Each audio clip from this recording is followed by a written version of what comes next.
Victory lights burn across London as the war finally releases its grip. Streets overflow with people who have lived too long under blackout curtains and ration lines. Flags wave from buildings still marked by fire and blast scars.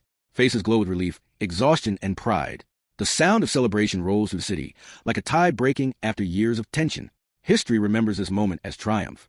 The moment Britain stood unbroken. The moment the Empire proved its endurance. The moment victory justified every sacrifice made along the way. But this story opens with a harder claim. That victory carried a hidden cost so large it quietly rewrote Britain's future. The Empire survived the war. Its independence did not. Beneath the cheers and speeches, another reality waited in silence, measured not in medals or territory, but in debt. While crowds filled the streets, quieter rooms told a different story. Vaults sat half empty. Ledgers lay open on long tables under low lights. Clerks and officials studied columns of numbers that did not care about victory. These figures recorded years of emergency spending, borrowed resources, and delayed payments. They showed how survival had been purchased day by day, shipment by shipment. Britain had not paid for the war as it fought it. It had financed survival with promises. Think about that. When a nation fights on credit, the battlefield is only half the war. The other half unfolds later, when the bills arrive and choices narrow. The cheering crowds cannot see it, but the future was already being negotiated by numbers that did not cheer back. The war demanded everything. Food, fuel, steel, ships, and machines flowed into Britain at a pace unseen before. The country became a vast engine running without pause. Factories worked through the night. Ports stayed busy despite the danger. The Empire mobilized its full reach to keep the system alive. But total war does not ask whether payment is possible. It only asks whether survival is necessary. And survival was necessary at any price. Each shipment that arrived carried relief, but also obligation. Each contract signed under pressure pushed costs into the future. Britain was not weak when it made these choices. It was desperate, and desperation changes the meaning of money. The public story framed the war as a shared struggle among allies, bound by principle and purpose. That story is not false, but it is incomplete. Behind the language of unity stood transactions governed by terms, limits, and conditions. Supplies crossed oceans, but control followed the money. Britain exchanged immediate survival for long-term dependence, often without realizing the scale of what it was surrendering. This was not conquest by force. It was leverage by necessity. Every decision made under wartime pressure narrowed future options. And once options disappear, power follows close behind. Think about the nature of credit during war. Credit delays pain. It allows governments to act beyond their immediate means. It buys time when time is the one resource that matters most. But credit does not erase cost. It shifts it forward. It transforms today's emergency into tomorrow's constraint. During the war, Britain treated borrowing as a bridge to victory, a temporary measure, a tool to be set aside once peace returned. But the scale of borrowing changed the meaning of that bridge. It no longer led back to the old world. It led somewhere else entirely. Victory Day created the illusion of closure. Guns fell silent. Enemies were defeated. Cities prepared to rebuild. Yet the financial war had only entered its most decisive phase. Wartime controls, emergency agreements, and deferred payments now demanded resolution. Britain faced a future filled with needs. Homes had to be rebuilt. Industry had to be converted. Citizens expected security after years of sacrifice. The empire still needed to be administered and defended. None of this could wait, and none of it could be done without money. The question was no longer how to win the war. It was how to pay for peace. The empire had always understood money as power. For generations, Britain mastered global finance. Its currency lubricated trade. Its banks financed governments and infrastructure around the world. Confidence in sterling allowed Britain to borrow cheaply and lend with authority. This system had survived earlier wars and crises. That history bred confidence. Officials believed the same tools would work again. Temporary strain would pass. Assets could be sold and later replaced. Debts could be managed through growth and influence. That belief guided decisions at the highest level. But this war was different in scale and cost. The numbers were larger, the commitments deeper, and the margin for error was gone. During the conflict, Britain liquidated overseas assets to fund imports. Gold reserves were depleted to maintain essential purchases. The empire that once owned railways, utilities, and investments across continents steadily sold them off. These were not abstract losses. They were future income streams converted into short-term survival. Britain was cashing in tomorrow to pay for today. It worked. The country endured. But endurance came with a price that could not be undone once paid. Each sale reduced independence. Each concession reduced leverage. And each emergency decision became permanent through repetition. Imagine standing in those rooms where policy met necessity. Maps still showed an empire stretching across the globe. Reports spoke of victory approaching. Yet the numbers told a colder truth. Britain was running out of room to maneuver. Choices once made freely now required approval. Financial independence, the quiet foundation of imperial power, was eroding. This erosion did not feel dramatic at the time. It arrived as paperwork, as agreements renewed, as conditions accepted to keep supplies moving. But power rarely announces its departure. It slips away when attention is elsewhere. Victory Day froze this reality in place. The war ended, but the financial structure it created remained. Obligations did not dissolve with peace. They hardened. Britain emerged from the conflict exhausted and indebted, with fewer assets and greater responsibilities than ever before. The empire still existed on maps and in ceremony, but its foundation had shifted. Control without financial freedom is fragile. It depends on cooperation and goodwill rather than command. And goodwill is never guaranteed. This chapter asks a dangerous question. How can an empire win the war that defines it, yet lose control of everything that follows? The answer is not found in battlefield tactics or speeches delivered from balconies. It is found in the quiet arithmetic of survival. Debt is patient. It waits. It does not argue or threaten. It simply limits what can be done next. Britain won the war, but the cost of winning reshaped its future before anyone had time to celebrate. The cheering crowds believed they had reached the end of a long road. In truth, they were standing at a crossroads. One path led back to an older world of financial independence and imperial authority. The other led into a new reality shaped by obligation and constraint. The choice had already been made during the war, not after it. Victory only revealed the consequences. The empire had survived, but on borrowed strength. And borrowed strength always comes due. As the lights faded and celebrations quieted, the reckoning began its slow advance. It did not arrive as crisis. It arrived as policy debates, budget limits, and negotiations that once would have been unnecessary. Each revealed how much had changed. Britain had defeated its enemies, yet it had also mortgaged its future to do so. The war ended in celebration. The bill was already waiting. Before the cracks appeared, the illusion was complete. Britain still looked unstoppable, even under strain. Its navy guarded the sea lanes that fed global trade. Its currency remained a trusted unit of exchange across continents. Its empire, vast and complex, continued to function as a single economic organism. From the outside, London still appeared to be the world's financial nerve center, a place where contracts carried weight and promises were enforced. Capital flowed through its institutions with momentum built over centuries. Even as bombs fell and cities burned, the machinery of power kept moving. To many observers, this was proof that the empire would recover as it always had. War was a disruption, not a transformation. During the conflict, Britain projected confidence because confidence itself was a weapon. Factories roared with output, producing aircraft, ships, and munitions at relentless speed. Shipyards glowed through the night, launching vessels that would never return. Railways strained under constant demand. Ports remained active despite attack, their cranes lifting cargo that meant survival. Across the empire, resources moved toward the center.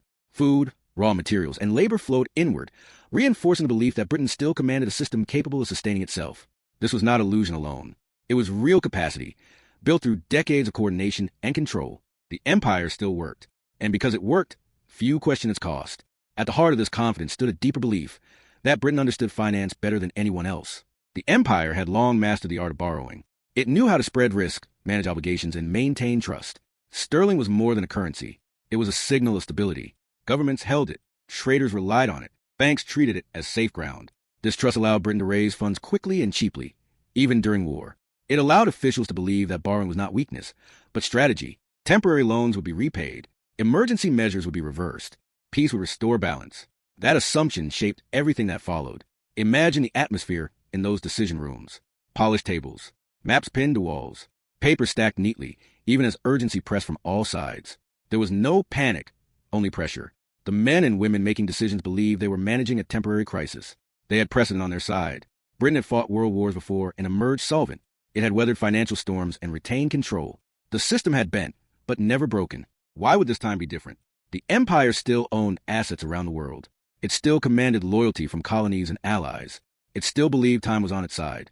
This belief allowed extraordinary measures to feel reasonable. Selling overseas investments was framed as prudent management, not surrender. Drawing down reserves was seen as temporary sacrifice, not permanent loss. Accepting deferred payments and credit arrangements felt like coordination, not dependency. Each choice made sense in isolation. Each decision solved an immediate problem. And because the empire kept functioning, success appeared to confirm the strategy. The war was being fought. Supplies arrived. Production increased. Britain endured. The illusion of strength fed itself. From the outside, allies saw a partner that carried its weight. Britain appeared resilient, disciplined, and reliable. Markets responded accordingly. Confidence held longer than it should have. But confidence can outlast reality, especially when history supports it. Britain's reputation did much of the work that resources could no longer fully do. Trust filled gaps where cash once flowed. This was both a strength and a trap. It delayed reckoning while deepening exposure. Every extension of trust increased future obligations. Every delay in payment widened the eventual gap. The empire also relied on its global structure to mask strain. Colonial economies absorbed shocks that might have crippled a smaller state. Production was shifted. Payments were postponed. Resources were requisitioned. On paper, the system balanced itself. In practice, it transferred pressure outward. Britain appeared stable because costs were distributed across a vast network. This diffusion hid weakness at the center. It also created moral distance. Decisions made in London carried consequences far away, out of sight and out of mind. The machine kept running, but its parts were wearing down unevenly. Throughout the war, language reinforced belief. Officials spoke of shared sacrifice and future recovery. Plans assumed a return to pre-war norms. Trade would resume. Assets would be reacquired. Growth would solve outstanding debts. These assumptions were not reckless. They were inherited. Britain's past success encouraged faith in continuity. But the scale of this war had broken old patterns. Total war consumed not only resources, but margins. It left no surplus to rebuild from. The empire was not just borrowing against the future. It was exhausting it. Think about how power feels when it is fading. It rarely announces itself. Instead, it feels like stress, like inconvenience, like temporary discomfort justified by necessity. Britain did not wake up one morning stripped of authority. It experienced a gradual tightening. More approvals required, more negotiations needed, more conditions attached. Each change was subtle enough to ignore. Together, they marked a shift in who truly controlled outcomes. The illusion of strength persisted because the empire still acted like a power. But action does not equal autonomy. The war also changed the global environment in ways Britain underestimated. Other economies expanded while Britain consumed. Industrial capacity shifted. Financial centers emerged with deeper reserves and fewer obligations. Britain assumed it would resume its old position after victory, but the world had moved. Competitors had grown stronger, while Britain had grown dependent. This was not immediately visible amid celebration, but it shaped every post-war decision. The empire returned to peace with less leverage than before, and more demands pressing upon it. Internally, expectations rose. The public had endured years of hardship. They expected reward, security, opportunity, a better life. These expectations were not unreasonable. They were the social contract of wartime sacrifice. But meeting them required spending, investment, stability. All demanded financial flexibility Britain no longer possessed. The illusion of strength collided with domestic reality.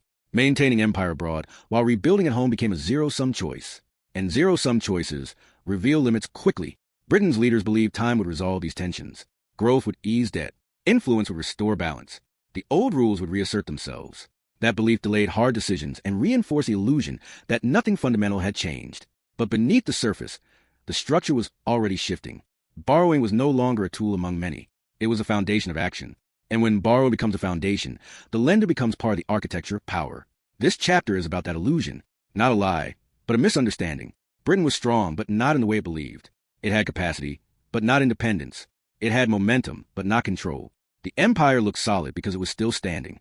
But strength measured by appearance ignores what holds a structure up, removes the supports, and even the tallest building falls quietly. The illusion mattered because it shaped choices. It encouraged Britain to believe it could have both victory and autonomy. It delayed recognition that the war had changed the rules permanently. And by the time the illusion faded, the mechanisms of dependence were already locked in place. Borrowing was no longer a bridge. It was the road itself. And roads, once taken, decide where you end up. The cracks did not yet define the story.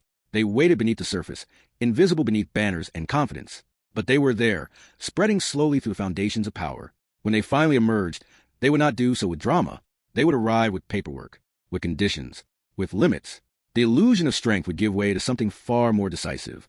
The turning point did not arrive with an explosion or a declaration. It arrived quietly, in files stamped urgent, in agreements revised late at night, in balances recalculated with shrinking margins. Wartime finance rewired power in silence. Britain sold overseas assets to keep ships sailing and factories fed. Gold reserves were drained to secure essentials. Credit replaced cash. Promises replaced payment. Each measure was justified by necessity. Each was framed as temporary. Together, they formed a system of dependence that outlasted the war itself. Think about that. The most decisive shifts in power often happen without noise, without crowds, without ceremony. They happen when choices become constrained and alternatives disappear. By the later years of the conflict, Britain was producing at full speed while bleeding financial autonomy. Output surged, but control ebbed.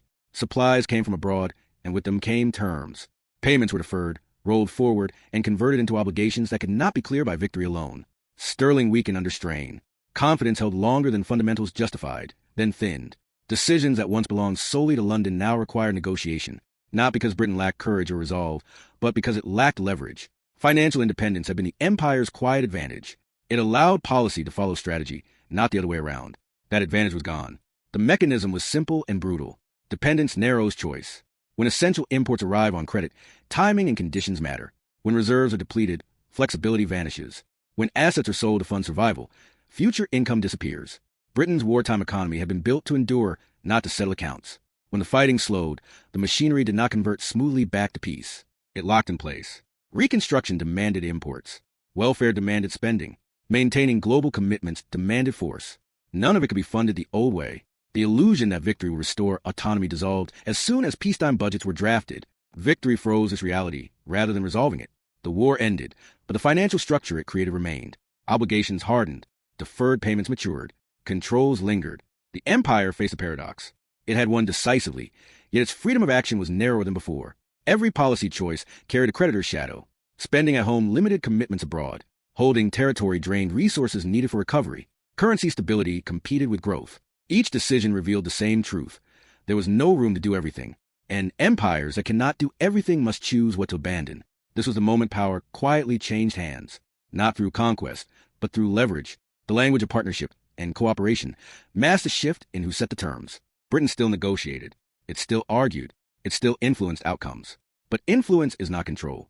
Control belongs to those who can say no. Britain could not without risking collapse. The empire still flew its flags. Its institutions still functioned. But beneath the surface, the numbers had already decided how long that could last. Think about how this feels in practice. A government faces urgent needs and limited resources. It seeks arrangements that keep the system running. Each arrangement includes conditions that shape future choices. None of them feel decisive alone. Together, they redraw boundaries. Britain did not wake up dependent. It became dependent by solving problems one at a time. Each solution reduced options for the next problem. This is how debt works at scale. It does not conquer, it constrains. And constraint, repeated, becomes governance. The post-war transition exposed how deeply the system had changed. Controls imposed during emergency proved difficult to remove. Markets did not rebound as expected. Assets sold could not be easily reacquired. The global economy had shifted while Britain consumed. New centers of production and finance emerged with deeper reserves and fewer obligations. Britain's bargaining position weakened with each passing month. It needed stability, but stability required concessions. It needed growth, but growth required imports. It needed influence, but influence required spending. Each requirement collided with the same wall. Sterling's position told the story clearly. Once a pillar of global trade, it now required support. Maintaining confidence demanded restraint. Restraint slowed recovery. Slow recovery fed further weakness. This feedback loop narrowed choices further. Currency policy became a balancing act between credibility and growth, between domestic needs and external obligations. None of these problems were abstract. They shaped daily decisions that determined whether Britain could act independently or had to seek accommodation. Accommodation became routine. The empire's geographic spread amplified the strain. Holding commitments across continents required constant outlay. Bases, administration, security, and logistics all consumed resources. In earlier eras, these costs were offset by returns. Now, returns lagged while costs rose. The financial center that once financed the empire now struggled to finance itself. This inversion marked a historic shift. An empire that cannot fund its own reach must shorten it. The question was not whether contraction would occur, but how quickly and where. Domestic expectations intensified the pressure. Citizens expected peace to deliver improvement. Jobs, housing security, and opportunity were no longer negotiable. They were owed. The social contract forged during war demanded fulfillment, meaning it required spending that could not be postponed. Unlike imperial commitments, domestic demands could not be ignored without consequence. Political reality forced prioritization, and prioritization revealed that empire was no longer affordable in its old form. Each attempt to square the circle exposed limits. Cuts abroad bought time at home. Restraint at home preserved currency stability, but slowed recovery. No configuration satisfied all demands. This is the moment when economic mechanisms overtake ideology. Leaders may prefer continuity. Voters may prefer pride. But budgets do not bend to preference. They enforce reality. Britain's reality was that the war had transformed it from creditor to debtor, from setter of terms to negotiator of them. The paperwork that marked this turning point never made headlines. Agreements were signed without ceremony. Conditions were accepted as pragmatic. Controls were extended because removal seemed risky. Over time, these measures accumulated into a new normal. Britain adjusted to operating within constraints it once imposed on others. That adjustment did not feel like defeat. It felt like management, like responsibility, like maturity. But it was also retreat, measured and rational, justified by numbers that could not be argued away. Think about how power recedes in this way. Not through collapse, but through adaptation. The empire learned to live within limits, and in doing so, acknowledged them. Each acknowledgement made the next easier. The language of inevitability replaced the language of command. Choices were framed as necessary, not preferred. This framing eased acceptance. It also marked a profound shift in identity. Britain was no longer the system center. It was a participant within it. By the time the illusion fully shattered, The mechanisms were locked in place. There was no dramatic moment of loss. No single decision that ended imperial autonomy. Instead, there was a pattern. Borrowing led to conditions. Conditions led to restraint. Restraint led to contraction. Contraction reduced influence. Reduced influence increased dependence. The cycle fed itself. Victory did not reverse it. It confirmed it. The war had settled the question of survival. The peace settled the question of control. The empire still existed, but its future was bounded. Its leaders knew it, even if they did not always say it. The arithmetic was clear. Maintaining the old scale required resources that no longer existed. Rebuilding at home required focus. The world had changed while Britain fought to endure. And endurance, achieved through debt, came with a price that victory could not erase. This chapter marks the moment the numbers took command. Not because Britain lacked will, but because we cannot create resources. The turning point arrived not with noise, but with acceptance. Acceptance that independence had been traded for survival. Acceptance that leverage had shifted. Acceptance that the empire's fate would now be shaped by balance sheets as much as by policy. The flag still flew. The system still worked. But the clock had started. The collapse did not come with sirens or sudden defeat. It arrived quietly, wrapped in memos, budgets, and policy reviews. Bases were reassessed.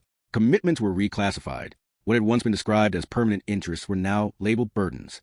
Britain did not forget how to rule. It simply could no longer afford to. Debt pressed on every decision, narrowing the space for ambition. Military reach shrank not because of weakness, but because of cost. Diplomacy adjusted not because of ideology, but because of leverage. Currency stability demanded restraint. Restraint demanded sacrifice. And sacrifice, repeated often enough, redraws the map of power. Across the empire, signals changed tone. What had once been enforced was now negotiated. What had once been assumed now required justification. Administrators were told to do more with less, then less with less still. Infrastructure aged. Security costs rose. Returns declined. The balance no longer worked. Holding territory consumed resources that could not be replaced. Each outpost required ships, fuel, personnel, and money. Each crisis demanded response. In earlier decades, these costs were absorbed by a financial system designed to project power. Now they competed directly with domestic recovery. The empire's vastness, once its strength, became its weight. At home, the pressure was relentless. Cities needed rebuilding. Industries needed conversion. Citizens expected stability after years of sacrifice. These demands were immediate and unavoidable. Governments could postpone imperial reform, but not housing shortages or unemployment. The political cost of neglecting domestic needs was higher than the symbolic cost of retreat abroad. This calculation shaped everything that followed. Resources flowed inward. Attention shifted. The empire became a secondary concern, managed rather than expanded. This was not collapse in the dramatic sense. It was reprioritization driven by arithmetic. Currency sat at the center of this transformation. Maintaining confidence required discipline. Discipline required limits. Spending abroad threatened stability at home. Every foreign commitment carried a domestic consequence. This forced trade-offs that previous generations never faced. Britain could still influence outcomes, but only within bounds set by its finances. Influence replaced command. Partnership replaced control. The language softened, but the reality hardened. An empire accustomed to setting rules now adjusted to following them. Think about how this feels from within. Officials still spoke the language of responsibility and order. Policies were framed as modernization, not retreat. Yet each step reduced reach. Each concession acknowledged limits. The empire did not vanish overnight. It thinned. It simplified. It let go where resistance was too costly. These decisions were rarely framed as loss. They were presented as efficiency, as realism, as adaptation to a changing world. And they were all of those things. But they were also surrender to constraint. Colonies did not slip away because Britain lacked authority. They slipped away because authority without resources is brittle. Administration requires money. Security requires investment. Development requires capital. When these become scarce, control becomes expensive. In that environment, negotiation becomes cheaper than force. Withdrawal becomes cheaper than maintenance.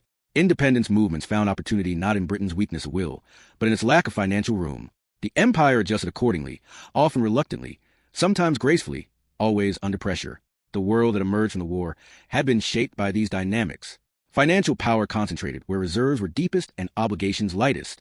Industrial capacity expanded where destruction had been avoided. Britain entered this world with experience and influence, but without the autonomy it once enjoyed. It adapted by redefining its role.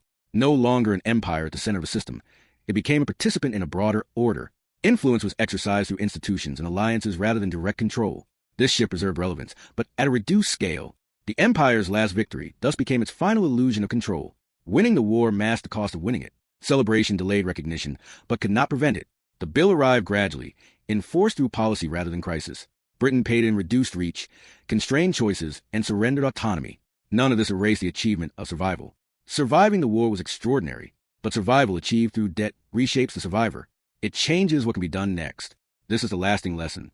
Power is not only measured in armies, territory, or victory parades. It is measured in balance sheets, in who owes whom, in who can wait and who cannot. An empire can win every battle and still lose the future if it cannot pay for peace. The British Empire learned this not in defeat, but in victory. The war proved its endurance. The aftermath revealed its limits. Look around today. Nations still fight with credit. They still trade autonomy for survival. They still assume tomorrow will fix what debt postpones. The language has changed, but the mechanism remains. Borrowing buys time. It does not buy freedom. Freedom requires margin. Margin requires restraint before crisis, not after it. Britain's experience stands as a warning written in ledgers rather than ruins. A reminder that financial independence is as decisive as military strength. The British Empire's last victory was real. It mattered. It shaped the world that followed. But so was the bill. And once arrived, it rewrote history without firing a single shot. The empire did not fall because it lost a war. It fell because it won one it could not afford. That is the paradox at the heart of modern power. And it is one worth remembering. If you want to understand how money shapes empires, how debt moves borders, and how history is rewritten without battles, subscribe to this channel. And if this story changed how you see power and victory, share with others who still believe wars end when the fighting stops.